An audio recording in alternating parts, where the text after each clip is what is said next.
I remember reading James Hillman's book, The Soul's Code, and in there he introduces the idea of the daemon. And the daemon is kind of like and the primary idea is that we're kind of born with this daemon, and that uh, it's like we're born with uh, this daemon within us that needs to be awakened as well. That there's something that needs to be awakened. Maybe there's some uh, particular thing that we have to do that needs to be awakened. And I've had an experience like that in my life, particularly, and I've spoken about in other places or before, but as a young person about going to India, I went down to the Thames and I just had this experience while I was staying in London that I had to go to India. It was like um, there was just no doubt about it. I just had to do that, and so I did. And the reason why I mention all of this is because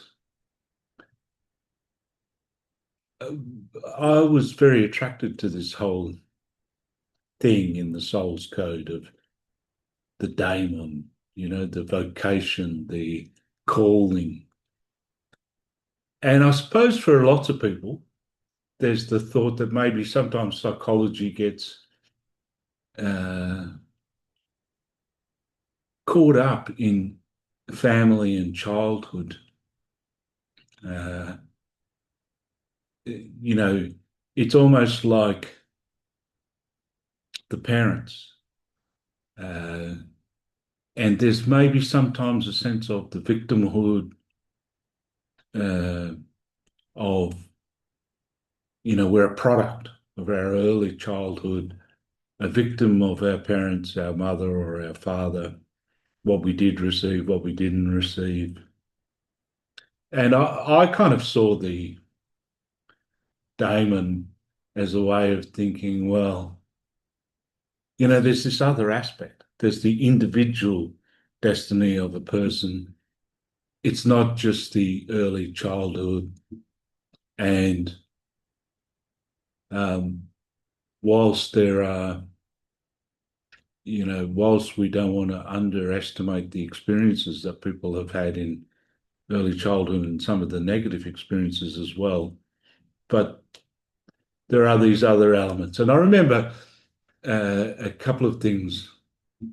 I remember he talked about the Soul's Code Hillman, Manoletta, the famous bullfighter who used to hang on to his mother's skirt, who was the most timid of boys. And, he tells that story of Manoletta. And I think his name's Manoletta. I don't know if you pronounce it like that. And then one of the stories I liked very much was, I'm pretty sure it was Sayudi Menuhin. Um, he, uh, his parents, his parents took him to a concert, um, and he was very young, and um, he heard someone playing the violin, and he was just kind of like taken with this whole thing of the violin, and asked his parents to get him one, and they did ultimately get him one, but it was like a toy violin. He was very, very young. And he was kind of disgusted. He wanted to, but it's a wonderful story about someone's kind of, so Yehudi Menuhin was meant to play the violin kind of thing, So it's not just all about our mother and father and early childhood. But having said that, especially as I get a little bit older, it's amazing how you think about your family of origin, your parents, both of your parents, and the influence and the incredible depth of the influence, and you know um, it seems to be like so essential in terms of what you've taken in and all of that. And in this, you know, just now I was wanting to speak about the mother and the father, but it's a big topic, the mother. Like I was very close to my mother, and my mother is a beautiful person. And one thing I think about my mother is, like I often say, it's like she was living in a Fellini movie because even though we lived in a small and conservative country town, she had an eye for the oddball and the eccentric and um, the weird and the wonderful kind of thing. And she was uh, really very social. And, uh, I remember once in those days, like there were in the country, there were like sometimes parties in the shearing sheds or something, when you would go to different towns for different things or whatever, and there were parties. And I remember one occasion in a town in Quairading, um, there was a party, and you know there was old people, probably up to 100 or something, and kids too, like the full gamut. And uh, eccentrics, they like because the country's so conservative that when people are eccentric, they really are eccentric. And I was watching my mother, like she was absolutely in her element. Um, that's the kind of thing that she really loved. And um, like highly social. But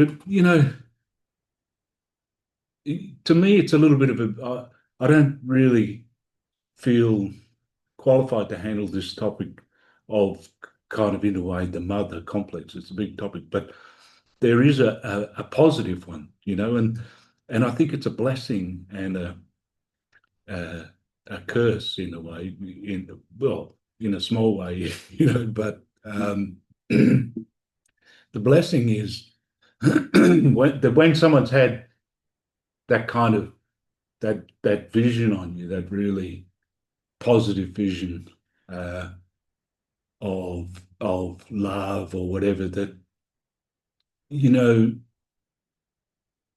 well, there's not many people that aren't going to say that that's not a good thing, are they? But then there's that feeling of being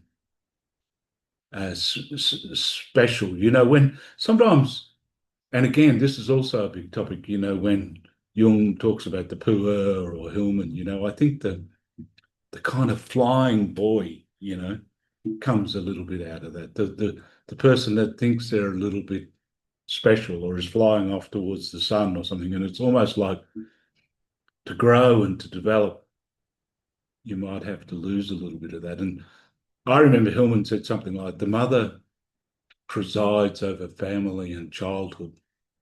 And uh, there's always that, I suppose, like I could think, as I was becoming a teenager, you go through that stage that maybe your mother wants to keep you in childhood forever, that uh, that uh, there's this regressive thing of, uh, and I can also remember Jung talking about how he said something like, it's hard to know who's more to blame, the mother or the child. Maybe they both want to keep in childhood forever. Um, so there's kind of that thing of the mother complex, but the father is a whole different kettle of fish. Um, and my parents were quite, uh, you know, well, I suppose a lot of people say this, but they were kind of almost like very different people. And there's there's something about the father. I think with my father, he he would say to me, he started as a stock and stage agent in the country, and he would say, do you want to jump in the car? I'm going to meet. So he did business with farmers and sold uh, animals and the crops. He organised that kind of thing, and sometimes sold the farms and all of that. And he'd say, jump if you want to jump in the car, and we'll go and see such and such. And one thing about him was that um, he he was kind of, when we were in the car, he was always speaking to me like I was his um, kind of business partner. Um, I remember he said to me one day, I'm not going to tell you what to do. You can work it out for yourself. But he told a lot of stories about um, his values, really, what he cared about. Or, he'd tell you stories about things like, I remember one occasion, um, he said to me, don't ever think these farmers in Australia, I don't know where the term comes from. They call them cockies, farmers. He said, don't ever think these cockies are stupid. They'll, because they speak slow and there's a little bit of the drawl out there. And I always get the image of, in Western Australia, in the expanse of Western Australian country, people would stand 5 or 10 meters apart when they talked. Like I got a shock the first time I ever went onto the London Tube, when I was 20 or 21, because people were so close that I just found it an invasion. Like people are in your face, literally. And the whole thing about that thing with the farmers is they would stand over there, with their rolly tobacco, um, 5, 10 meters away, have a conversation, but they wouldn't say too much. And he said, don't ever think they're stupid. They'll let you climb up a tree and then cut you down. So it was kind of like he was always. The thing is, you know, the more I think about it, he was just well. The thing is about my father is both his parents died when he was 13 or 14, and then he went to the war a few years later, the Second World War. And sometimes I think maybe it was sink or swim for him, and he kind of swam, and um, he had his own philosophy about everything. There's only a couple of people I've met in my life, my father, and I had a very good friend in Sydney, Lynn Gander, and she used to be a barmaid. So I guess my father finished school when he was 14 or 15 or something like that. And Lynn Gander, she'd also had that kind of thing. But they both have incredibly incisive minds. Like I sometimes think with my father, like he was, uh, he had his own philosophy on everything. He worked it out for himself, and the instincts and the intuition. It was kind of like he was like a half-tamed animal in the sense of, I think his whole thing was you use your eyes and your nose and your ears and um, and also I would say very psychological. Before people knew what that term psychological meant, in terms of knowing how people tick and very insightful towards those things. But the difference between the father and the mother, if I had to think of it that way, is that um, like with my mother, if you had, not that I didn't ever want to go to school, but if you didn't want to go to school or something, and you just said you had the beginnings of a headache or something, she'd be like, or maybe you need to, you know, take 3 months off from school. I'll make you some soup. How can I help? you know, Shall we call the doctor? That kind of thing. Whereas um, uh, fathers, or in my case, I can only speak from my experience. Um, with my father, I think he was very keyed in to the fact that A, sharing everything that he knew or whatever, but B, that um, a boy wants to be inducted into the man's world. Like I can remember a couple of occasions. One is when I was 7 or 8 and we went to check on some sheep that we had, and they'd got out and um, they'd got out of the paddock basically. And he threw me the keys to the car, and said, "You go and um, you drive and go and open the gates and stuff like that, and we'll fix up the situation or whatever." But it was the fact that he, was like, you, this is no big deal. Like I could hardly see over the dashboard, but um, it was just the inducting you into being a help, into that risk. That when what do they say? Sometimes in business, there's kind of healthy risk or calculated risk. Like push it to the next developmental stage or something. Uh, and I remember another occasion um, where maybe I was 10 or 11. He he came and he said to me, "Oh, because there's a cricket side in Brookton where I came from, and someone didn't show up, one of the men's cricket side, and he said, if you want to play with the men, you got to get down there within half an hour." So it was always like pushing, and like that was one of the greatest things I'd ever heard, to go and play. They were one short to go and play with the men's cricket side. So it's kind of like sometimes when I think about the father, it's like, you know, the induction into the male world, and the way he was always playing that role by sharing what he was thinking. And I think this is one thing about the when they use that word, the mentor, the kind of guide. Um, like I think that's a very important thing about a father. Um, how they're guiding the boy into his masculinity. And I remember once when my daughter was about uh, 5 or 6 or something, we were down the beach swimming, and this little boy gravitated towards us, and he was also about 5 or 6, and he just kind of was coming closer and closer to us and was gravitating towards us. Anyway, I ended up, we were just playing in the surf, and I was putting him on my shoulders and then just throwing him into the waves as far as he could go.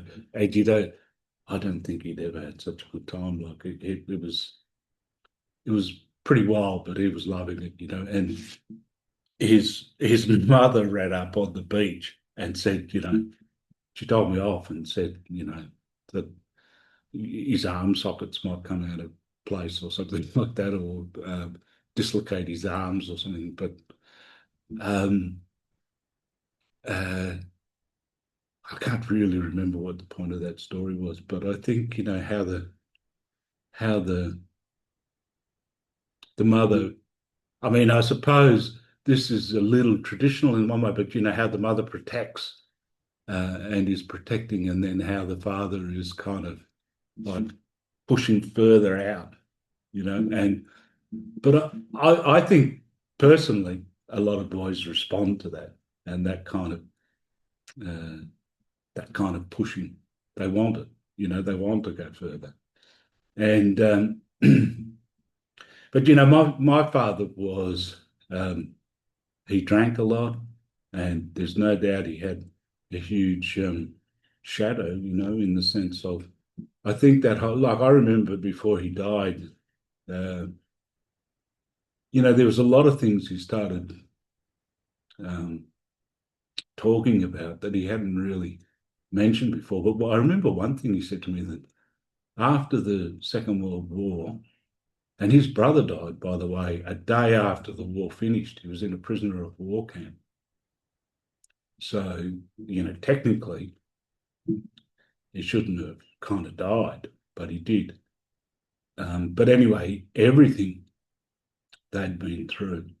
Um, and he said that as he got older, he said that basically for a whole year when he got back, they just drank, him and I suppose other people that had been through that experience.